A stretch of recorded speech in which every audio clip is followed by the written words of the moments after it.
ಯಾವನಿಗಿರುವುದಿಲ್ಲ ಪ್ರಪಂಚದಲ್ಲಿ ಬದುಕಿನ ಕುರಿತಾದ ಭವಿಷ್ಯದ ಕುರಿತಾದಂತಹ ಸುಖದ ಚಿಂತನೆ ಹೇಳು. ಪ್ರತಿಯೊಬ್ಬನೂ ಅಪೇಕ್ಷಿಸುವುದು ಅದನ್ನೇ. ಹೌದು. ತನ್ನ ಬದುಕು ಸರಾಗವಾಗಬೇಕು, ತನ್ನ ಗತಿ ಸುಗಮವಾಗಬೇಕು, ತನಗೆ ಒದಗುವುದೆಲ್ಲ ಸುಖಪ್ರದವಾಗಿರಬೇಕು.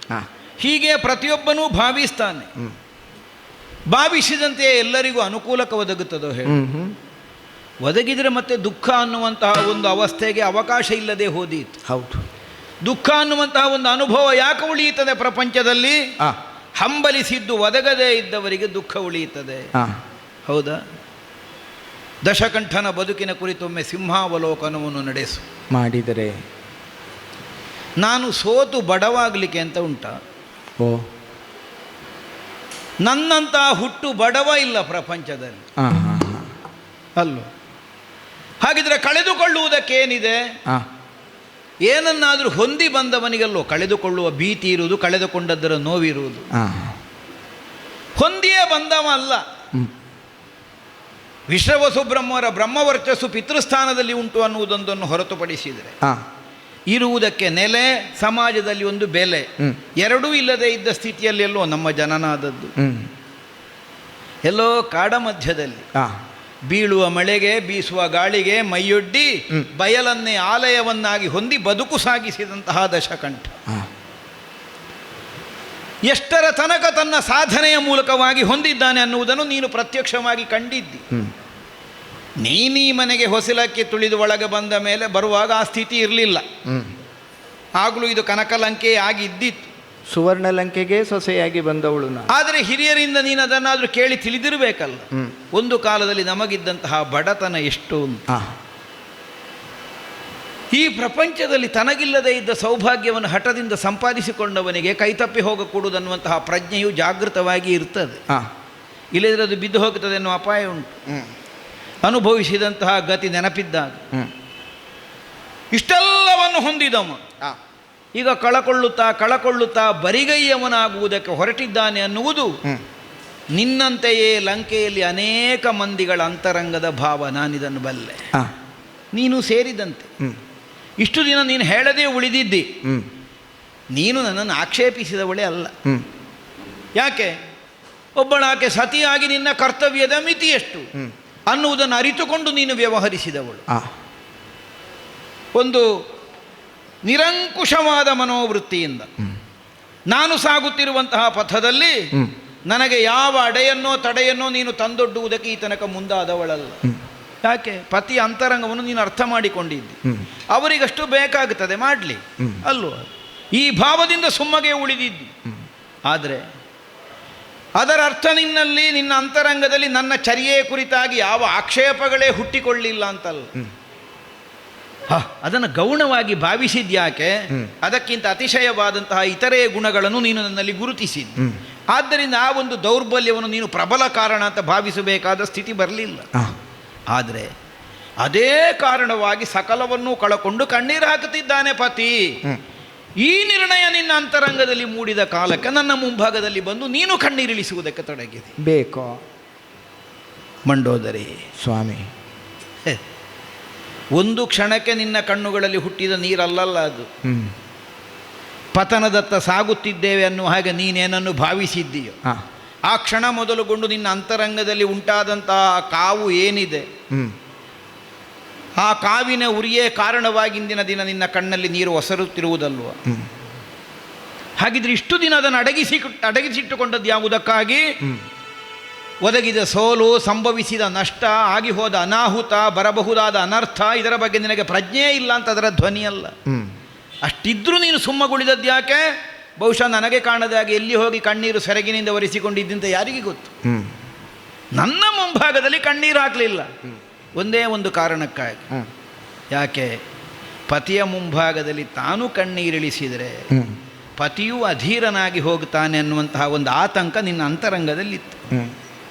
ಯಾವಾಗ ನಾನೇ ಕಣ್ಣೀರು ಹಾಕುತ್ತೇನೋ, ಇದು ನನ್ನ ಕಣ್ಣೀರನ್ನು ಪ್ರಕಟಿಸುವುದಕ್ಕಿದ್ದ ಅವಕಾಶ, ಅಳಲನ್ನೆಲ್ಲ ಹೇಳಿಕೊಳ್ಳೋಣ ಅನ್ನುವಂತಹ ಭಾವದಿಂದ ನೀನು ಮುಂದಾಗಿದ್ದು.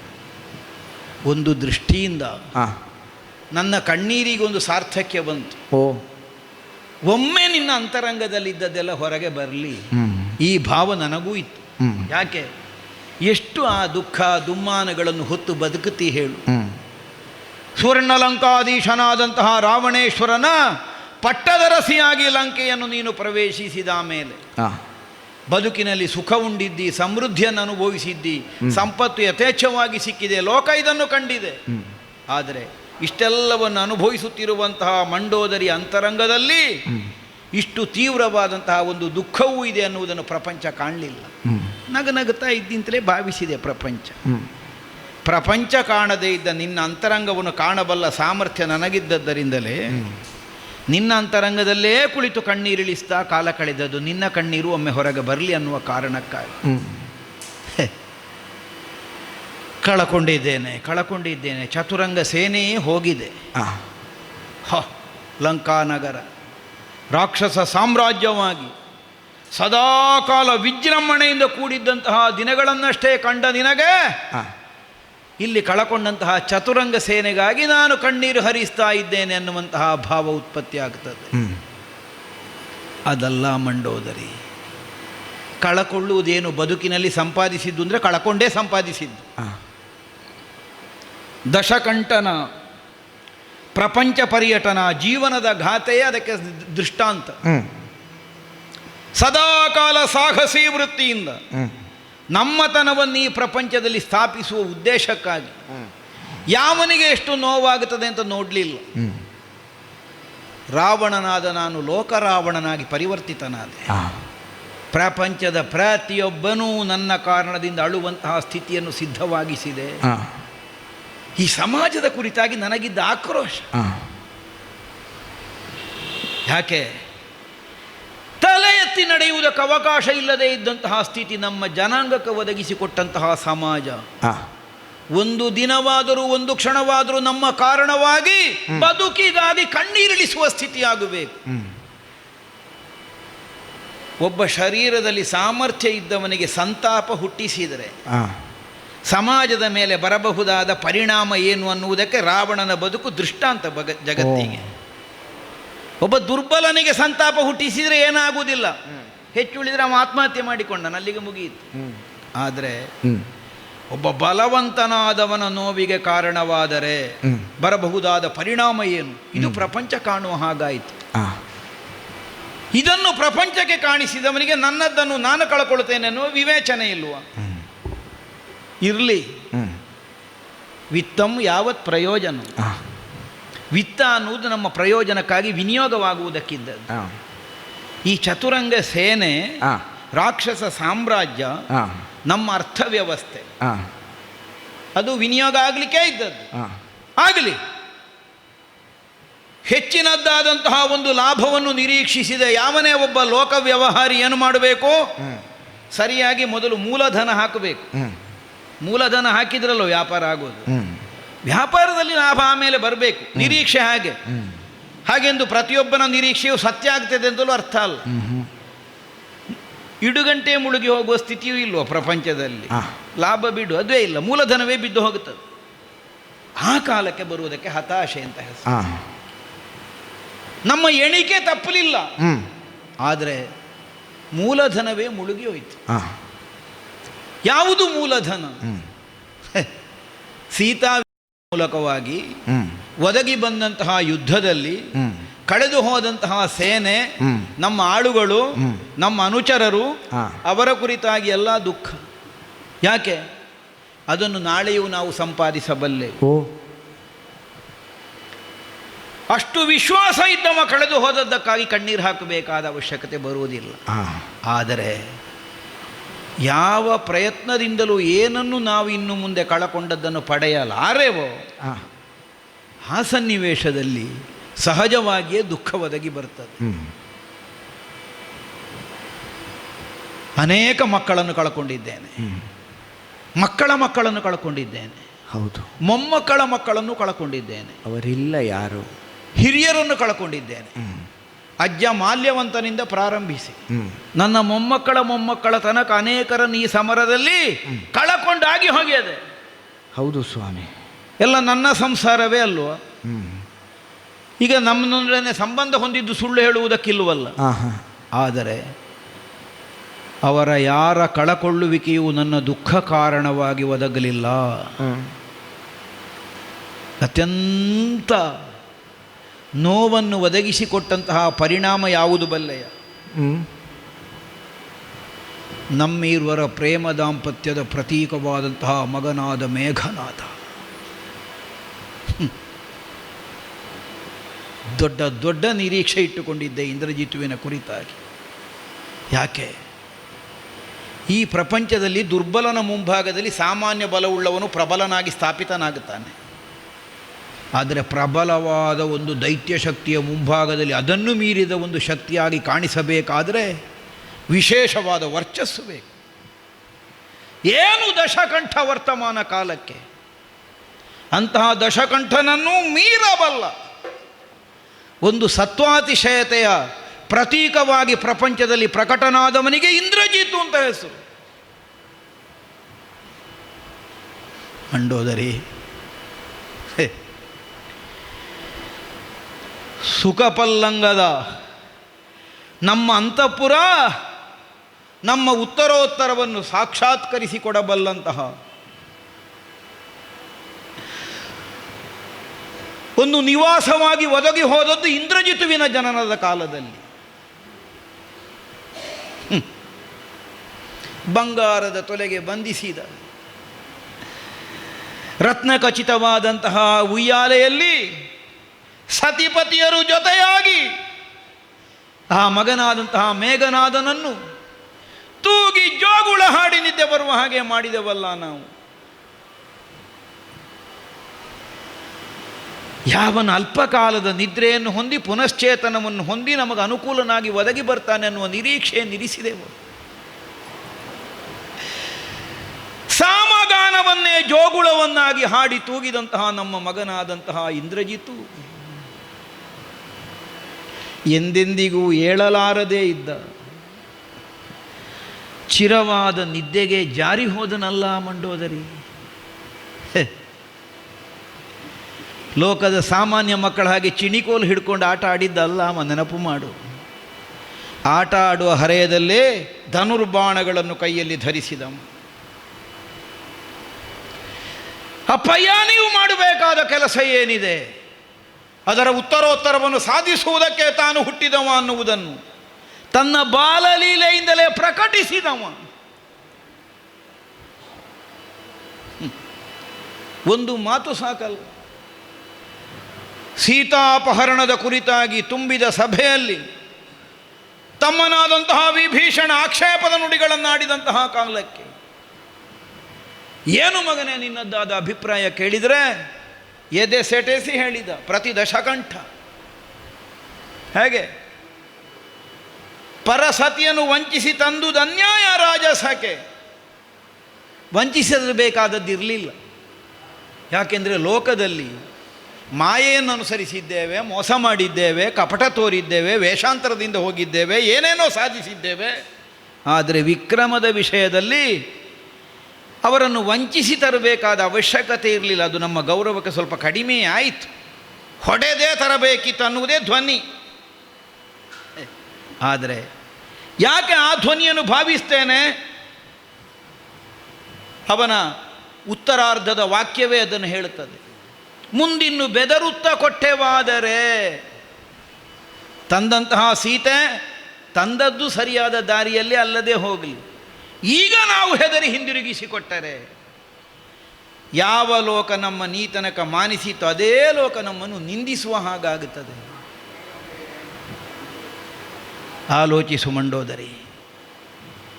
ರಾವಣನದ್ದಾದಂತಹ ಬದುಕಿನ ಭವಿಷ್ಯದ ಕೈಗನ್ನಡಿಯಾಗಿ ಒದಗಿ ಬಂದವನು ಯಾರು ಲಂಕಾಪಟ್ಟಣದಲ್ಲಿ ಕೇಳಿದರೆ ಒಬ್ಬನೇ ಒಬ್ಬ ಮೇಘನಾದ. ತಮ್ಮನಾದ ವಿಭೀಷಣನೂ ಅಲ್ಲ, ಮೇಘನಾದ. ಮಿಕ್ಕುಳಿದ ಮಕ್ಕಳು ಮಕ್ಕಳೇ. 10 ಮಂದಿ ಮಕ್ಕಳನ್ನು ಹೆತ್ತ ತಾಯಿಯ ಮುಂಭಾಗದಲ್ಲಿ ಒಬ್ಬ ಮಗನನ್ನು ಹೊಗಳುವುದಕ್ಕಿಲ್ಲ. 16 ಮಂದಿಗೆ ಮಕ್ಕಳಿಗೆ ತಂದೆಯಾದಂತಹ ಒಬ್ಬ ಮಗನ ಗುಣಗಾನ ಮಾಡಬೇಕಾದದ್ದಲ್ಲ. ಆದರೆ ಇಂದ್ರಜಿತುವಿನಂತಹ ಮಗನಪ್ಪನಾಗಿ ಅವನನ್ನು ಕಳಕೊಂಡಂತಹ ದುಃಖವನ್ನು ಹೇಗೆ ನನ್ನ ಹೃದಯದಲ್ಲಿ ಅದುಮಿಟ್ಟುಕೊಳ್ಳುವುದಕ್ಕೆ ಬಂದಿತು ಹೇಳು ಮಂಡೋದರಿ. ಅದಕ್ಕಾಗಿ ಬರುತ್ತಿರುವ ಕಣ್ಣೀರು.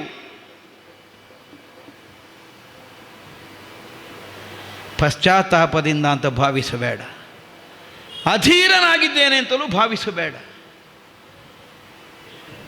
ನಮ್ಮ ಬದುಕಿನ ಧಾವಂತದ ನಡಿಗೆಯ ಕಾರಣದಿಂದ ಯಾವುದು ಕಳೆದು ಹೋಗಬಾರದೇ ಇದ್ದದ್ದೋ, ಯಾವುದು ನಮ್ಮ ಬದುಕಿಗೆ ಸದಾ ಸರ್ವದಾ ಉಳಿಯಬೇಕಾಗಿದ್ದ ಅಂತಹ ಅಪೂರ್ವವಾದದ್ದನ್ನು ಕಳಕೊಂಡೇನಲ್ಲ, ಈ ಕಾರಣಕ್ಕಾಗಿ ಕಣ್ಣೀರು.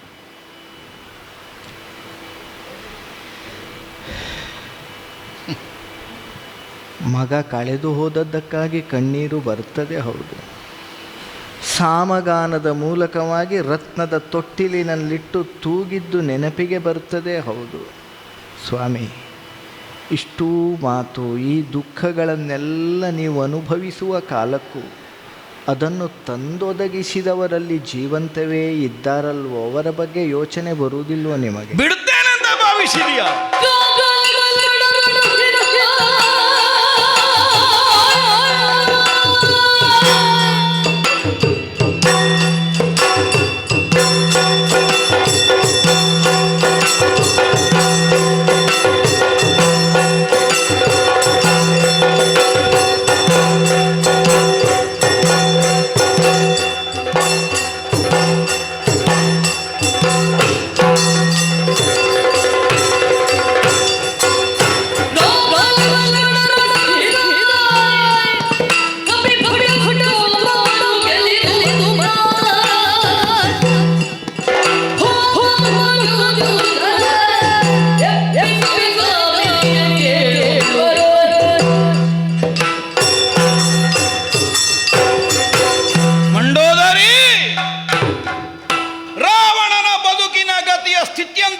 ಹೋಗಿದೆ ಅನ್ನುವ ಭಾವವಿದ್ದರೆ ಅದನ್ನು ಬಿಟ್ಟು ಬಿಡು. ಯಾವ ಕಾರಣಕ್ಕಾಗಿ ರಾಮ ವಿರೋಧವನ್ನು ಕೈಗೆತ್ತಿಕೊಂಡೇನು, ಅದರಿಂದ ಯಾವ ಕಾರಣದಿಂದಲೂ ನಿವೃತ್ತಿಯಾಗುವಂತಹ ಮನಸ್ಥಿತಿಯಲ್ಲ ದಶಕಂಠನದ್ದು.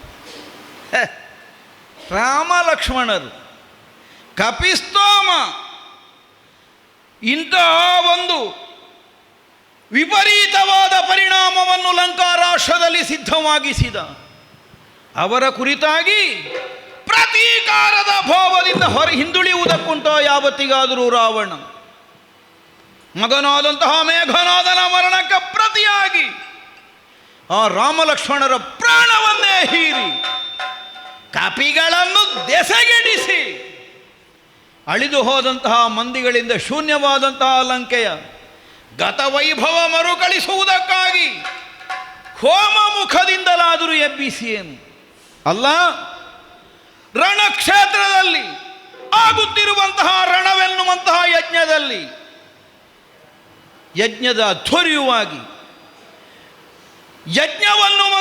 ರಣವನ್ನುವಂತಹ ಯಜ್ಞದ ಕರ್ತೃತ್ವವನ್ನು ವಹಿಸಿದಂತಹ ಪವಿತ್ರ ಪಾಣಿಯಾಗಿ ಒದಗಿ ಬರುವಂತಹ ವಿಜಯ ಅನ್ನುವಂತಹ ಒಂದು ಅಪೂರ್ವವಾದಂತಹ ಯುದ್ಧದ ಫಲಸಿದ್ಧಿ ಏನಿದೆಯೋ ಅದನ್ನೇ ನಾನು ಎಬ್ಬಿಸಿ ಅಳಿದು ಹೋದರೂ ವಿಜಯವನ್ನು ಹೊಂದಿದ್ದೇವೆ ಅನ್ನುವಂತಹ ಒಂದು ಸಮಾಧಾನದ ಸಂತೃಪ್ತಿಯಿಂದ ನಮ್ಮವರು ಬಾಳುವಂತಹ ಅವಕಾಶವನ್ನು ಒದಗಿಸಿಕೊಡದೆ ಹೋದರೆ ನಾನು ದಶಕಂಠ ಅಲ್ಲ. ಸ್ವಾಮಿ, ಮರಣ ಹೊಂದಿದ ನಿಮಗಾಗಿ ಸತ್ತೇ ಹೋದ ಎಲ್ಲರನ್ನೂ ಹೋಮ ಮಾಡಿ ಎಬ್ಬಿಸ್ತೀರಲ್ವ? ಸತ್ತ ಇಂದ್ರಜಿತ್ತುವನ್ನು ಎಬ್ಬಿಸುವುದಕ್ಕೆ ಯಾವ ಹೋಮ ಮಾಡುತ್ತೀರಿ? ಅವನನ್ನು ಹೋಮದಿಂದಲೇ ಎಬ್ಬಿಸಬಹುದಲ್ಲ. ಆಗುತ್ತಿಲ್ವೋ? ಯಾಕೆ ಸ್ವಾಮಿ ವ್ರತ?